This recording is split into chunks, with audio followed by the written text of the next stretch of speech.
All right, you are not going to believe this one. We're about to dive into one of the wildest, most stranger-than-fiction stories to ever come out of military history. It's a tale that honestly sounds like it was dreamed up for a cartoon, but I promise you, every single bit of it is real.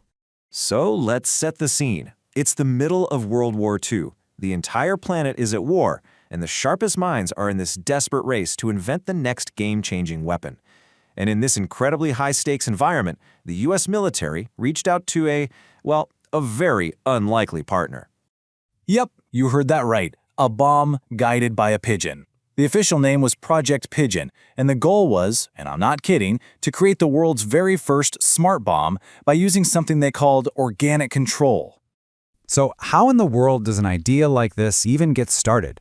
I mean, this wasn't just some random crazy thought. It was a serious scientific project, and it was all based on some pretty cutting-edge research at the time. The mastermind, the brain behind the whole operation, was actually one of the most famous psychologists of the 20th century, the American behaviorist B.F. Skinner. And he had a very, very specific scientific principle he knew could make this work. See, to understand how you convince a pigeon to pilot a missile, you first have to get your head around Skinner's biggest contribution to science. The whole idea is actually pretty simple, but it is incredibly powerful. Basically, you can teach almost any creature to do something by rewarding it when it does the right thing. For Skinner's plan, the right thing was a pigeon pecking at a very specific target, and the reward, just a single grain of food. So here's how they did it. Skinner's team would show a pigeon a picture of, say, an enemy ship. Anytime the pigeon pecked the ship, boom, it got a treat. Then, they started upping the ante, making the pigeons peck faster and faster to get that same reward. Before long, these birds became absolute pecking machines. And I mean, the results were just staggering. Think about this. One of their pigeons was recorded making over 10,000 pecks in less than an hour. This wasn't just some casual pecking. This was a highly trained, incredibly motivated feathered pilot, totally locked in and ready for its mission.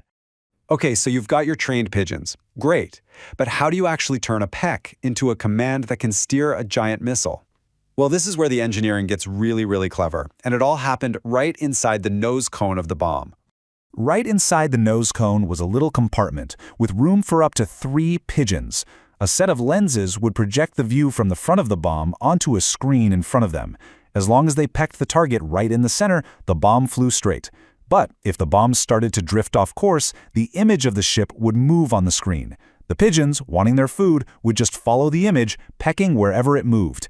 This physically tilted the screen, which triggered sensors that controlled the bomb's fins, steering it right back on target. It was a living, breathing feedback loop.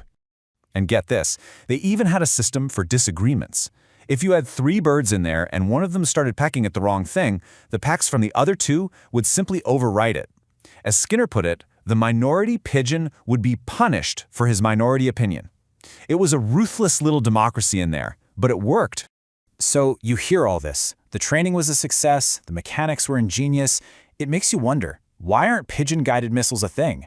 Well, the project ran into one huge problem that no amount of science could solve. Skinner himself put it best. Even though the science was solid, even though they could prove it worked in demonstrations, the military brass they couldn't get past how weird it was. It was just too bizarre, too funny sounding for anyone in charge to take it seriously. And the project's history was a real roller coaster. It got its start in '43, then it was canceled just a year later.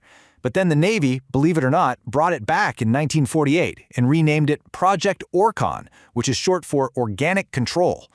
But by 1953, electronics were advancing so fast that the whole idea just became obsolete, and it was finally put on the shelf for good. But that's not where the story ends, because even though Project Pigeon was a failure in practice, the idea behind it was actually visionary. It was basically a blueprint for the very same technology that would eventually replace it. I mean, just look at them side by side. The logic is exactly the same. The pigeon system recognizes an image and corrects the course. An electronic system uses signals to do the exact same thing. Skinner was using a biological computer, a pigeon's brain, to do the job that an electronic computer would do years down the line. He was on the right path, he just had the wrong kind of hardware for the era. Which brings us to its fantastic, hilarious legacy. In 2024, decades after he died, B.F. Skinner was awarded the Ig Nobel Peace Prize for this project. His daughter, Julie Vargas, accepted the award, and her words just perfectly summed up this incredible story.